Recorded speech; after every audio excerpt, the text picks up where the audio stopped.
Senado, que não foi instituída por um congresso, não. A família foi instituída, criada por Deus. E eu quero te dizer nessa manhã, tudo que foi criado por Deus é perfeito. Amém? Tudo que foi criado por Deus é perfeito. Sabemos que o homem, ele caiu, o homem pecou, transgrediu o mandamento de Deus, que disse: não comas, não toques, porque certamente no dia que comer, tu morrerás.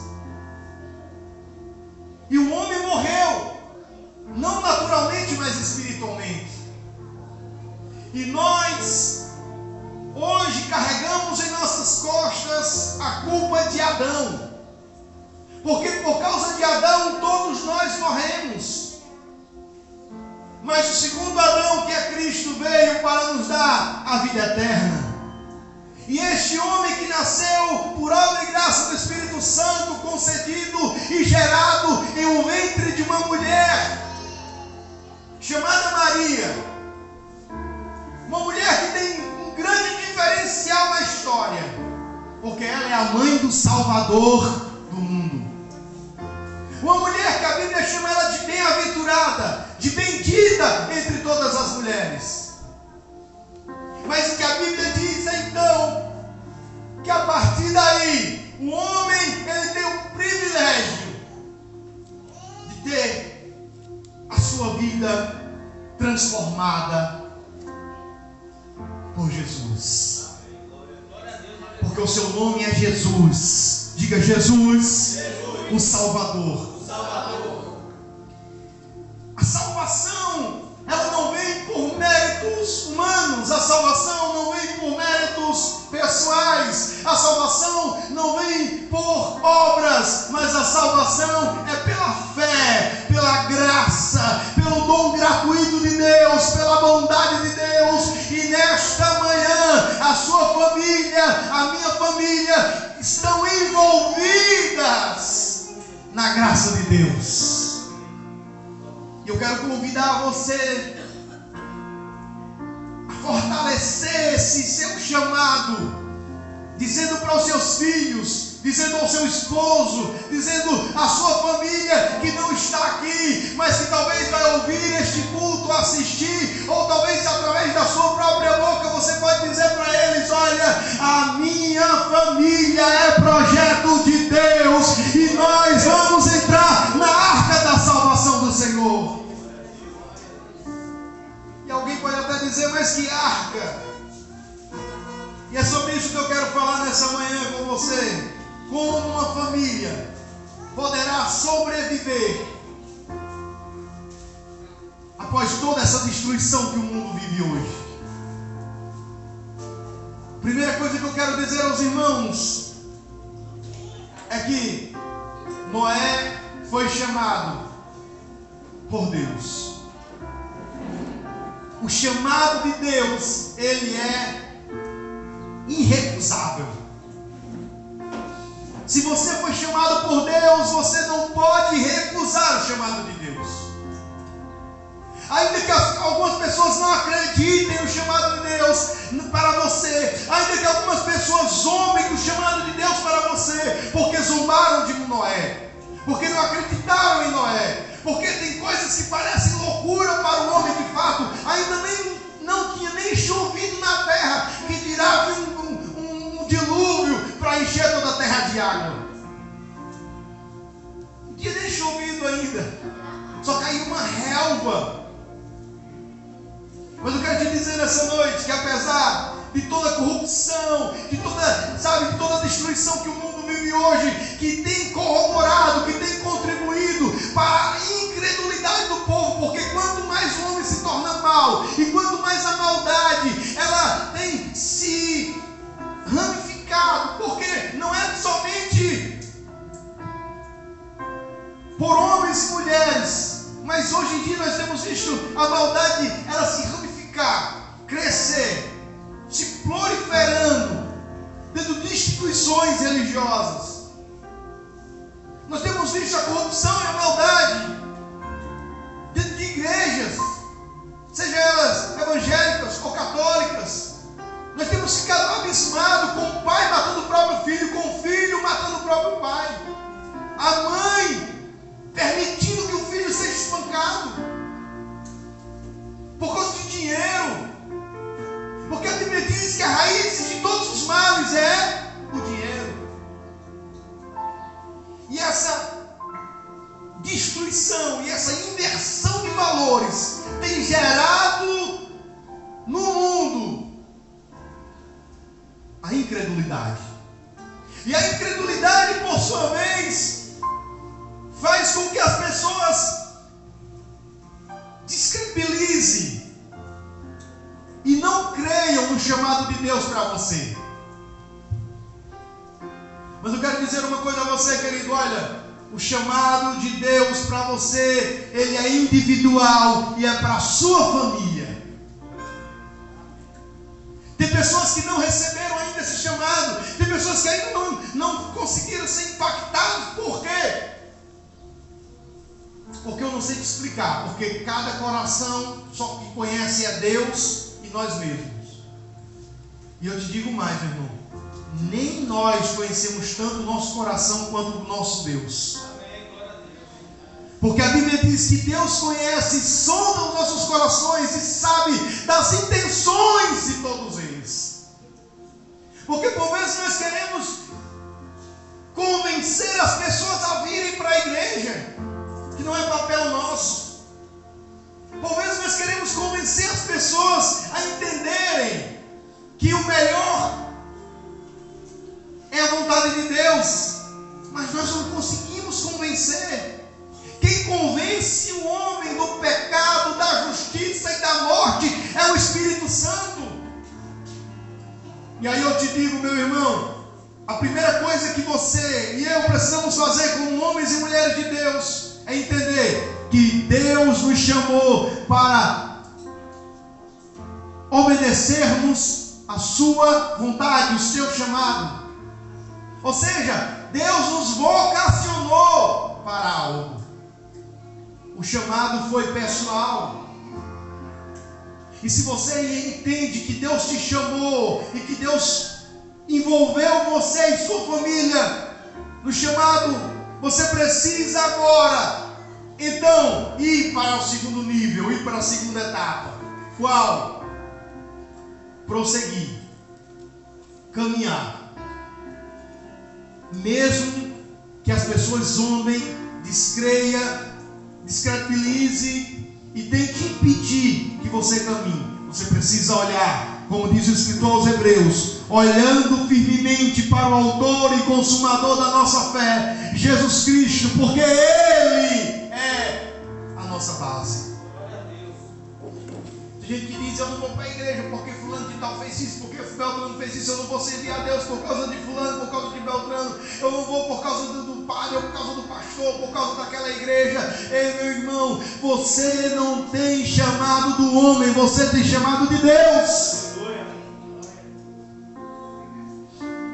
Olha o que diz o versículo 7: pela fé Noé, divinamente instruído acerca de acontecimentos que hão de vir, Deus revelou essas coisas aos seus escolhidos. Abra sua Bíblia, olha o que diz aí em Mateus, capítulo 11.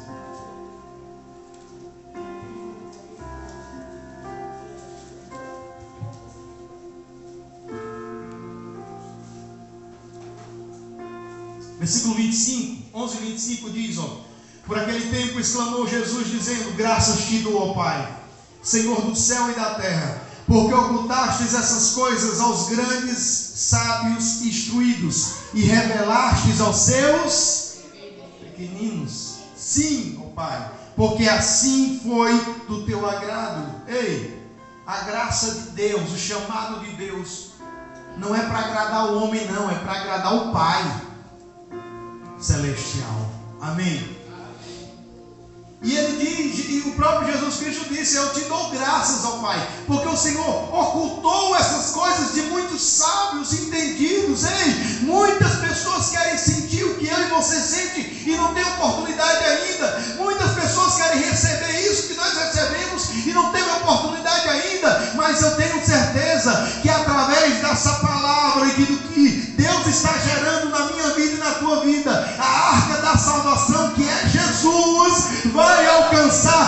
muitas pessoas ainda. E sabe, meu irmão, existem N motivos porque essas pessoas ainda não foram alcançadas. Mas eu quero te dizer uma coisa, olha, a tua família é responsável por um novo tempo na história da humanidade. Você pode até ficar perguntando, você pode até me questionar, mas pastor, como a minha família poderá escrever um novo tempo, uma nova história na humanidade? Sabe como, meu irmão? Nós somos um povo que a Bíblia diz que é de propriedade exclusiva de Deus. Deus não chamou a mim ou a você para vivermos interligados aos costumes ou às coisas do mundo. Deus nos chamou para fazermos a diferença. Vai chegar um tempo que muitos vão procurar você para receber uma palavra e não vão te encontrar aqui. Vai chegar um tempo que alguns vão até a tua porta e vão te procurar para buscar uma palavra, receber uma oração, e não vão receber, e não vão conseguir, porque a igreja será arrebatada, a igreja será arrancada da terra. E sabe de uma coisa, queridos? Olha, o texto diz que Noé, ele foi instruído acerca de acontecimentos futuros. Noé manifestou a sua fé através da justiça de Deus. Gênesis 6, 9. Olha o que a Bíblia diz lá. Gênesis capítulo 6, versículo 9. Aleluia. Ok, irmão, pode ler. Eis a história de Noé. Noé era um homem justo e íntegro. Entre os seus contemporâneos, Noé andava com Deus. Aleluia. A pergunta, pode abrir lá, Daniel, só para eu colocar essa parte 2, onde tem um ponto 2 que tem assim: o dilúvio foi universal ou parcial? E eu vou ler uma parte aqui, vou passar um dado para vocês, uma coisa muito importante. Nós separamos aqui para os irmãos. O dilúvio foi local ou universal? Ou seja, o dilúvio aconteceu apenas em um lugar ou aconteceu em todo o mundo? Em 26 de dezembro de 2004, ocorreu um tsunami no Oceano Índico, cujo epicentro deu-se na costa da Indonésia. Apesar do local, o fenômeno foi sentido em várias partes do mundo. O que não diremos do dilúvio? Acreditamos na universalidade da inundação. A narrativa bíblica é bastante clara. Olha o que diz Gênesis 7,19. Sobe, Daniel, um pouquinho. Gênesis 7,19. Pode subir um pouco. No caso, para baixo. Subir assim. Pode mais.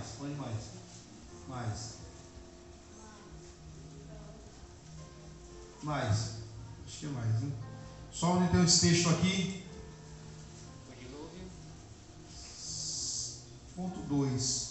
No 3, no ponto 2. No 3, no ponto... Isso, ali, ó. Aí, Gênesis 7, 19, que diz, ó. Não, volta baixo. Aí, vou deixar aí no meio.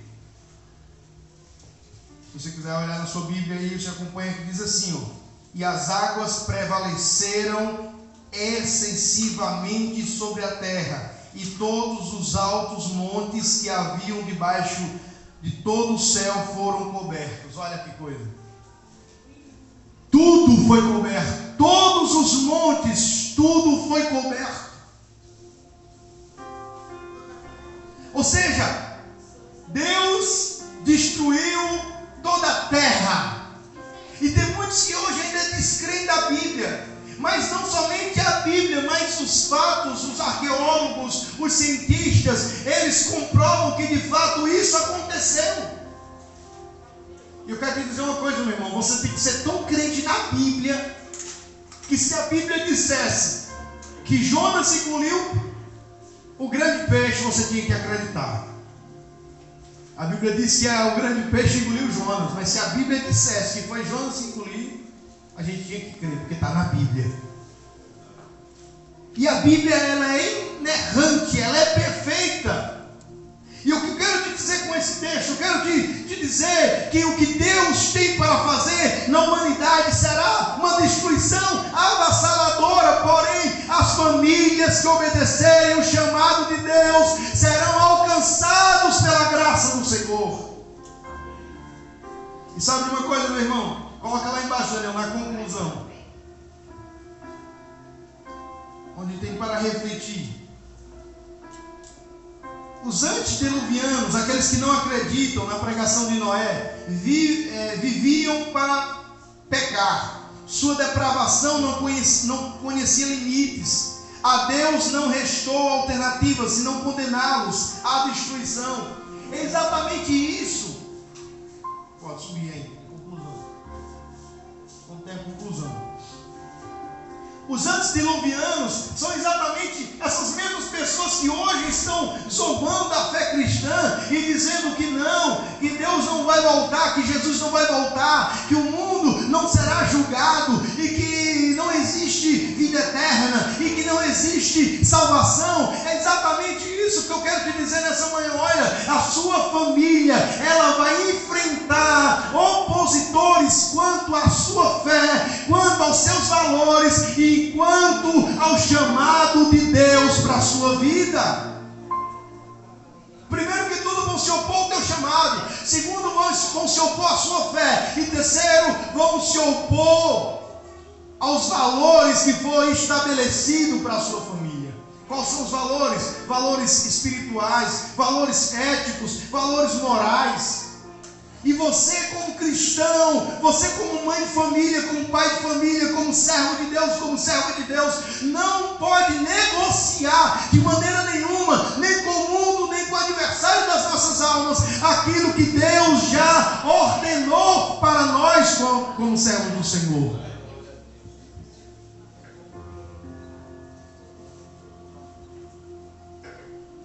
As nossas famílias foram envolvidas num grande plano, no plano da salvação. E Pedro vai dizer exatamente isso no capítulo 3, versículo 18 e 20. Você pode abrir sua Bíblia aí, na primeira epístola de Pedro, capítulo 3, versículo 18 ao 20. Tem um texto aqui, Daniel, você pode abrir aí. Está acima da conclusão. 1 Pedro 18 a 20. Escreveu o apóstolo Pedro: pois Cristo também morreu uma única vez pelos pecados, o justo pelos injustos, para conduzir-vos a Deus, morto sim na carne, mas vivificado no Espírito, no qual também foi pregado aos espíritos em prisão, o qual no outro tempo foram desobedientes quanto à longanimidade de Deus, guardava nos dias de Noé, enquanto se preparava a arca, no qual poucos, a saber, 8 pessoas foram salvas através da água. Quantas pessoas? 8. Noé, a esposa, Sem, Cã e Jafé, os 3 filhos de Noé e suas 3 esposas. 8 pessoas. E aí eu quero te dizer, meu irmão, que a família de Noé, ela desfrutou de entrar na arca, porque obedeceu o chamado de Deus. E sabe uma coisa? Vai chegar um tempo que muitos vão querer entrar por essa porta, mas vai ser tarde demais. Mas essa manhã eu quero dizer aos irmãos, eu quero que vocês levem essa mensagem para outras pessoas também. Digam: olha, assim é pregado na igreja de Cristo, na igreja missionária. A porta da graça está aberta, a porta se chama Jesus. João capítulo 10, versículo 9, Jesus Cristo disse: eu sou a porta, aquele que entrar por mim, entrará, sairá e achará passagem. A porta da graça está aberta, porém o caminho é apertado e essa porta é estreita e poucos entram por ela, porque poucos querem renunciar a si mesmo.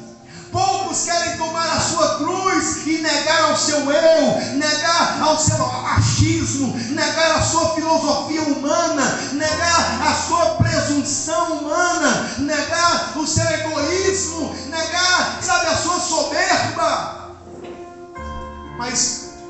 escrevendo a sua carta, ele diz: humilhai-vos, portanto, debaixo da poderosa mão do Senhor, para que Ele, no tempo oportuno, vos exalte. Tem pessoas que pensam que o exaltar de Deus, sabe, é você viver, sabe, sobre tudo e sobre todos. Não é isso, meu irmão. Deus exaltará os seus servos um dia, que sairão dessa terra e irão gozar da vida eterna no lar celestial. Tem pessoas que sabem que têm o prazer de querer cantar essas músicas gospel que tem por aí, e diz: quem me vê na tristeza vai me ver na alegria. Chegou o tempo de eu humilhar, chegou o tempo de eu pisar, ou sei lá o que se refere a isso. Eu quero te dizer, meu irmão, a verdadeira mensagem tem que ser cristocêntrica. O verdadeiro louvor tem que ser cristocêntrico. A palavra de Deus que deve sair da nossa boca é para exaltar o nome do Senhor e para falar da salvação de Cristo para as nossas vidas e para o mundo. Nós não podemos nos apegar, meu irmão, a essa teologia barata que é pregada por aí, onde as pessoas estão mais preocupadas com o seu eu, com o seu ego, em estar sobre tudo e sobre todos, do que estar humildemente tendo a condição de estar construindo algo no projeto de Deus. E aí eu te digo: como, meu irmão? E eu te pergunto: como? Sabe como? Quando você lavar os pés de alguém, você está lavando os pés do Senhor. Quando você estender as mãos a alguém, você está estendendo as mãos para o Senhor. Quando você der uma esmola a alguém, ao Senhor você ajuda. Quando você visita um órfão, uma viúva, um necessitado, quando você ajuda um mendigo na rua, você tem a oportunidade de mostrar Deus na sua vida, porque Deus é amor. E nós precisamos entender que o plano da salvação para as nossas famílias está envolvido não somente para nós, mas para outras famílias também. Mas infelizmente são poucos os que querem entrar na arca que é Jesus. Em último lugar,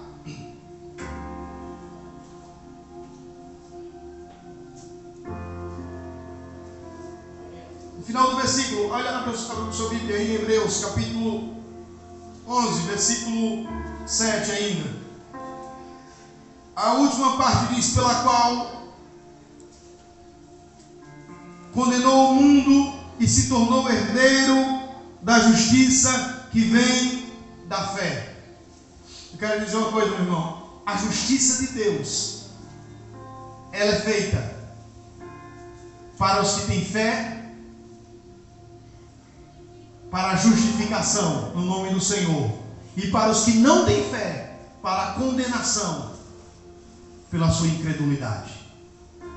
A justiça de Deus, ela é feita para mim e para o mundo, mas é pela fé que precisamos viver, e é pela fé que para o Senhor precisamos viver. Porque não basta termos uma vida bem sucedida se não for para a glória do Senhor.